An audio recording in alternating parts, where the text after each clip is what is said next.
Salam saudara-saudara yang setia berjalan bersama Tuhan Yesus meskipun mengalami banyak suka dan duka. Semoga Allah Bapa senantiasa memberkati kita dengan kekuatan dan ketekunan sampai kita menyelesaikan perjalanan hidup kita di dunia ini. Saudaraku, sekarang kita akan memulai saat teduh untuk merenungkan firman Tuhan. Mari kita berdoa. Bapa kami yang ada di sorga, yang kudus, kami mengucap syukur memiliki Allah yang seperti Engkau, Allah yang hidup, Allah yang benar, Allah yang mengasihi kami. Bapa, terima kasih buat berkat-berkat dan pertolongan-Mu di sepanjang hari ini. Engkau telah memampukan kami untuk bisa menjalani hari ini dengan baik. Tetapi mungkin ada beberapa orang di antara saudara-saudara seiman kami yang saat ini berada dalam keadaan sakit, dan kami mau berdoa bagi mereka.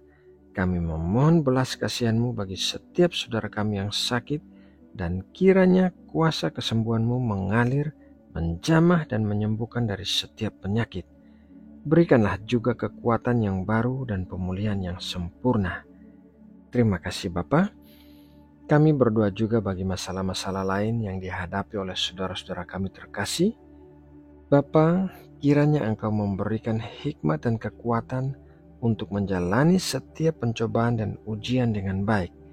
Kiranya Engkau memberikan jalan keluar yang terbaik dalam setiap permasalahan, dan Engkau menerangi mata hati setiap orang untuk bisa melihat jalan keluar itu.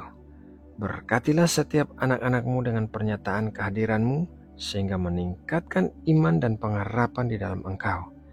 Terima kasih ya Bapa. Sekarang kami mau memulai saat teduh untuk mendengarkan pengajaran firman-Mu. Berikanlah kami telinga yang peka untuk mendengar suara-Mu dan hati yang bisa mengerti akan kehendak-Mu. Jadikanlah kami pelaku-pelaku firman yang taat pada seluruh kebenaran-Mu. Terima kasih Bapa. Dalam nama Tuhan Yesus Kristus, kami berdoa dan mengucap syukur. Amin. Saudara yang terkasih di dalam Kristus,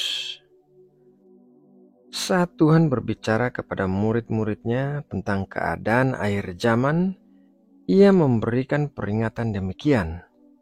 Lukas 17 ayat 32. Ingatlah akan istri Lot. Istri Lot adalah satu-satunya perempuan yang disebutkan Tuhan Yesus sebagai peringatan terkait dengan akhir zaman. Hal ini disebabkan istri Lot menjadi tiang garam saat menoleh ke belakang untuk melihat kota Sodom dan Gomora dihancurkan Tuhan. Tuhan Yesus mengajarkan murid-muridnya, termasuk kita, untuk menjadi garam dunia. Tetapi apabila garam itu berubah menjadi tiang garam, maka ia tidak akan berguna lagi, karena garam itu jadi tidak menggerami dunia, melainkan membeku di tempatnya. Apabila orang-orang percaya menoleh ke belakang ke masa lalunya dengan perasaan sayang terhadap apa yang ada di masa lalunya dan keinginan untuk kembali ke sana, maka orang-orang percaya itu akan membeku di tempat menjadi tiang garam. Mereka tidak akan bisa dipakai oleh Tuhan untuk menggarami dunia. Tuhan memiliki rencana bagi keluarga Lot di masa depan.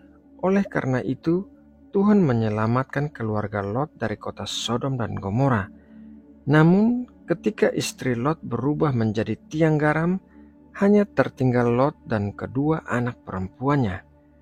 Hal itu menyebabkan terjadinya peristiwa di mana kedua anak perempuan Lot tidur dengan ayahnya untuk menghasilkan keturunan yang akhirnya menjadi musuh-musuh bangsa Israel, yaitu bangsa Moab dan Amon. Mari kita baca dalam Kejadian 19 ayat 36 sampai 38. Lalu mengandunglah kedua anak Lot itu dari ayah mereka. Yang lebih tua melahirkan seorang anak laki-laki dan menamainya Moab. Dialah bapa orang Moab yang sekarang. Yang lebih muda pun melahirkan seorang anak laki-laki dan menamainya Ben-Ami. Dialah bapa Bani Amun yang sekarang. Ketiadaan seorang istri atau ibu di dalam suatu keluarga dapat menyebabkan terjadinya masalah di dalam keluarga, seperti halnya yang dialami oleh keluarga Lot. Jadi, suatu kesalahan yang dilakukan oleh seorang istri atau ibu bisa mempengaruhi sampai keturunan-keturunan yang berikutnya. Saudaraku yang terkasih di dalam Kristus, belajar dari kisah keluarga Lot ini sangatlah penting bagi kita untuk mematuhi dengan sungguh-sungguh apa yang dikatakan Tuhan kepada kita. Satu-satunya hal yang diminta Tuhan dari keluarga Lot adalah jangan menoleh ke belakang saat meninggalkan kota Sodom dan Gomora. Tetapi istri Lot gagal melakukan hal itu.